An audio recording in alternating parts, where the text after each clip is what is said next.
मित्रों, जीवन में सबसे बड़ी चुनौती यही है कि हम किसी भी काम में पूरा ध्यान कैसे लगाएं।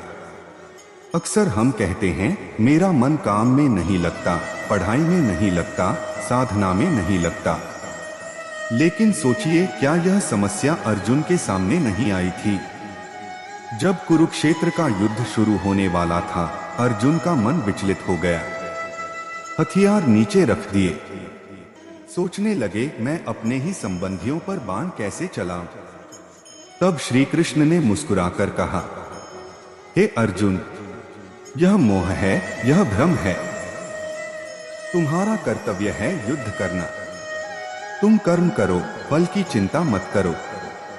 यही वह रहस्य है जिससे हम भी अपने जीवन के हर काम में ध्यान लगा सकते हैं। ध्यान क्यों भटकता है? ध्यान दो बातें देखकर ही भटकता है। एक, परिणाम की चिंता, पास होंगे या फेल, प्रमोशन मिलेगा या नहीं। दो, दूसरों की राय की चिंता, लोग क्या कहेंगे। यही तो अर्जुन के साथ हुआ। श्री कृष्ण ने कहा, हे अर्जुन, जब मनुष्य परिणाम और लोकलाज में फंसता है तभी उसका मन अस्थिर हो जाता है। अगर आप चाहते हो कि किसी भी काम में मन लगे तो सबसे पहले फल और आलोचना की चिंता छोड़ दो। काम को साधना बनाओ। श्री कृष्ण ने कर्म को योग कहा। उन्होंने कहा, योगः कर्मसु कौशलम, अर्थात जब काम कला बन जाए, साधना बन जाए तो वही योग है। पढ़ाई कर रहे हो तो उसे नौकरी पाने का साधन मत समझो, उसे ज्ञान प्राप्ति की साधना समझो।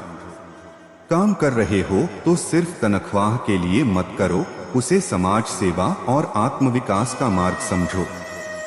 जब काम को साधना मानते हैं तब मन अपने आप एकाग्र हो जाता है। एक, निष्काम भाव। श्री कृष्ण कहते हैं, फल की चिंता मत करो। जब परिणाम की चिंता नहीं रहती तब मन केवल काम में लगता है। दो, वर्तमान में जीना। अतीत के पछतावे और भविष्य की चिंताओं को छोड़कर केवल वर्तमान क्षण में जियो।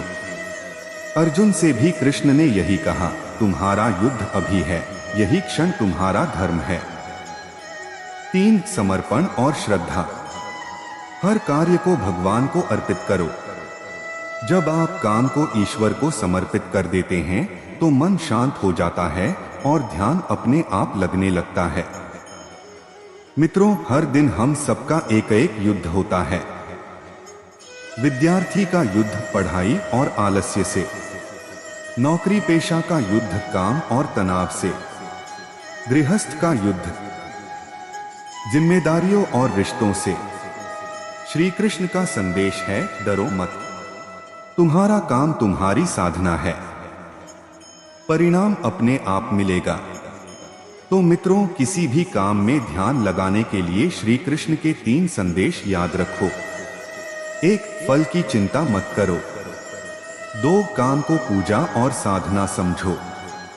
3, विश्वास और समर्पण से कर्म करो। याद रखिए, ध्यान कोई बाहर से लाने की चीज नहीं है, यह तो आपके भीतर है।